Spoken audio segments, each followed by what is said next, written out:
பிரியமானவர்களே, இன்றைய காலை பொழுதிலும் கூட இது வானத்தின் வாசல் ஊழியத்தின் மூலம் உங்களை சந்திப்பதில் கர்த்தருக்குள் மிகுந்த சந்தோஷம் அடைகிறேன்.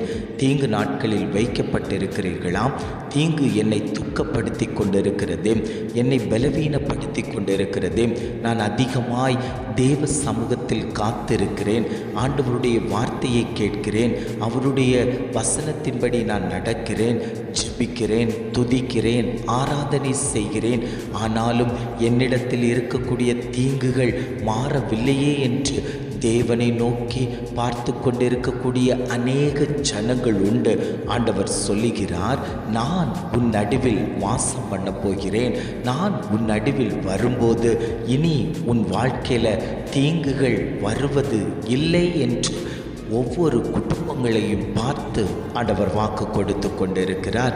இன்றைய காலை பொழுதிலும் கூட ஆண்டவர் நமக்கு தரக்கூடிய நல்ல வார்த்தை என்னவென்றால், செப்பனியா 3ஆம் அதிகாரம் 15ஆம் வசனம் இவ்வாறாக சொல்லுகிறது, கர்த்தர் உன் நடுவில் இருக்கிறார், இனி தீங்கை காணாதிருப்பாய்.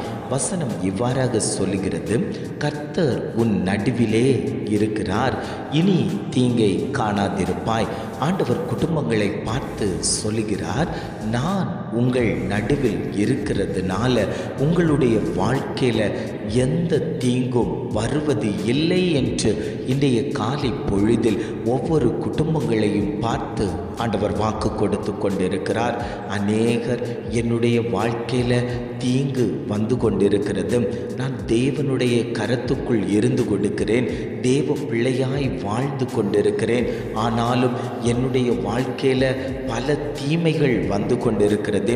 சத்ருவானவன் எழும்பி வருகிறான், வியாதி என்னை பின்தொடர்ந்து வருகிறது, கடன் பாரம் என்னை நெருக்கி கொண்டிருக்கிறது, பிரச்சனைகள் போராட்டங்கள் ஒன்றின் பின் ஒன்றாய் என்னை நெருக்கி கொண்டிருக்கிறது.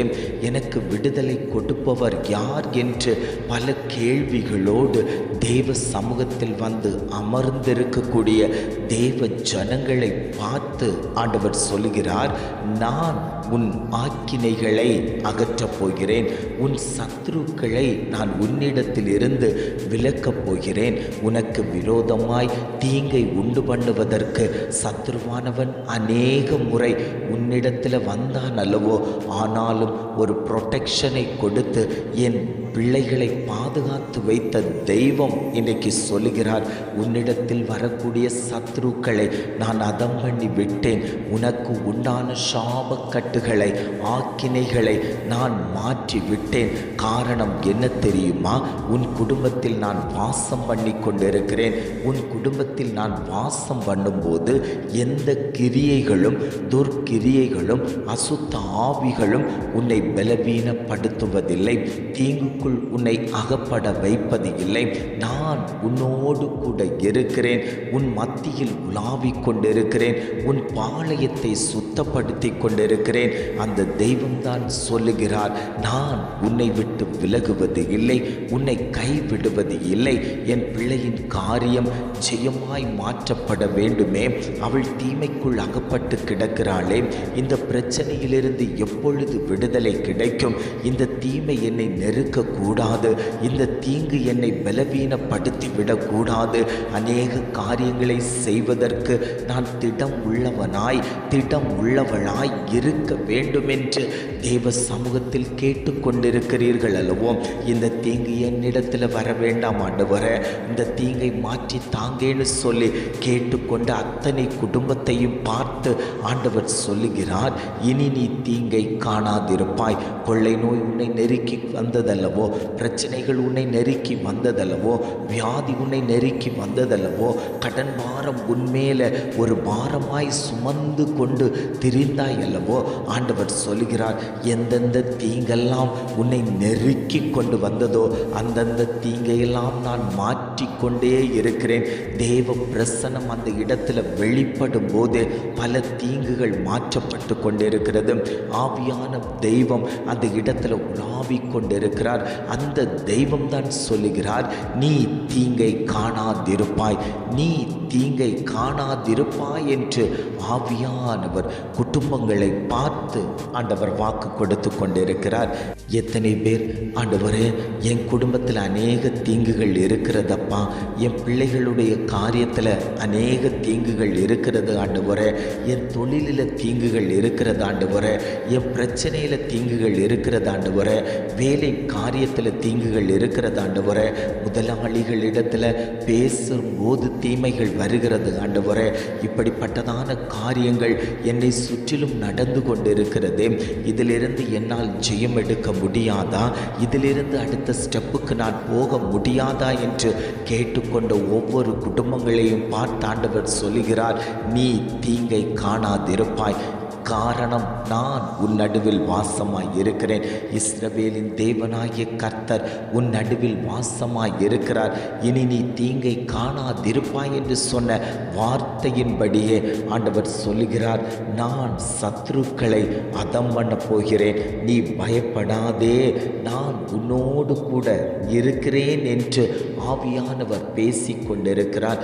உன் தேவனாகிய கர்த்தர் உன் நடுவிலே இருக்கிறேன், நான் வல்லமை உள்ள தெய்வம், நான் ரட்சிக்கக்கூடிய தெய்வம், உன் பேரில் சந்தோஷமாய் மகிழ்ந்து உன் அன்பு நிமித்தம் அமர்ந்திருக்கக்கூடிய தெய்வம், நான் உன் பேரில் கம்பீரமாய் களி கூறக்கூடிய தெய்வம், நான் உன்னோடு கூட இருக்கிறேன் மகனே, நான் உன்னோடு கூட இருக்கிறேன் மகளே, நான் உன்னை விட்டு விடுவதற்கல்ல, நான் உன்னை பலப்படுத்தி திடப்படுத்தி தைரியப்படுத்தி உன்னை உயர்ந்த ஸ்தானத்தில் கொண்டு போய் நிறுத்துவதற்கு நான் இன்றைக்கும் சித்தமுள்ள தகப்பனாய் சர்வ வல்லமை உள்ள தெய்வமாய் நான் உன் மத்தியில் உலாவிக் கொண்டிருக்கிறேன். வாஞ்சையோடு என் பக்கத்தில் வந்து அமர்ந்திரு, உன்னுடைய விசுவாசத்தை நான் வர்த்திக்க பண்ண போகிறேன். உன் குடும்பத்தில் போராடி கொண்டிருக்கக்கூடிய பிசாசின் கிரியைகளை நான் அகற்றப் போகிறேன். பொல்லாங்கு இனி உனக்கு நேரிடாது, வாதை உன் கூடாரத்தை அணுகாது என்று சொன்னது போல ஒரு ப்ரொடெக்ஷனை நான் கொடுத்திருக்கிறேன். நீ தீங்கை காணாமல் இருப்பதற்கு, நீ தீங்கின் பக்கத்தில் போகாமல் இருப்பதற்கு, நீ தீங்கை தொடாமல் இருப்பதற்கு நான் தேவ தூதர்களுக்கு கட்டளை கொடுத்திருக்கிறேன். அவர்கள் உன் மத்தியில் உலாவிக் கொண்டிருக்கிறார்கள், உன் குடும்பத்தில் உலாவிக் கொண்டிருக்கிறார்கள், உன் பிள்ளைகளுடைய காரியத்தில் உலாவிக் கொண்டிருக்கிறார்கள்.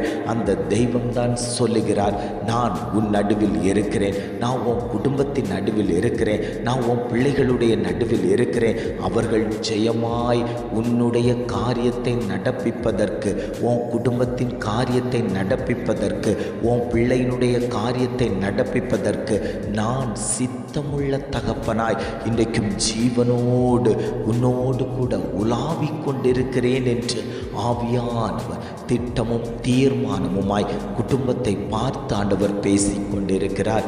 ஜெபிக்கலாமா?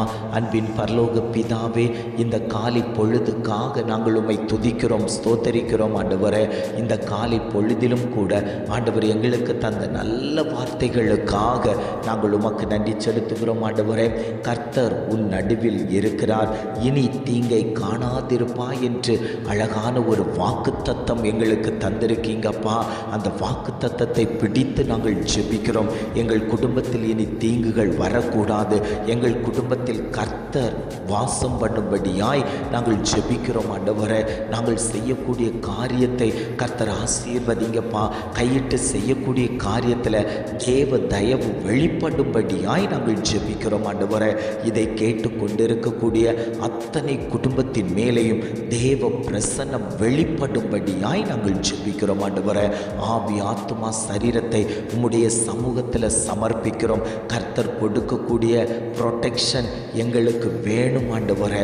அந்த ப்ரொடெக்ஷன் இருந்தால் எந்த சத்ருவும் எங்களை நெருங்க முடியாது. நாங்கள் சத்ருவை எதிர்த்து நிற்பதற்கு கர்த்தர் எங்களோடு கூட இருக்கும்படியாய் நாங்கள் ஜெபிக்கிறோம் ஆண்டவரே.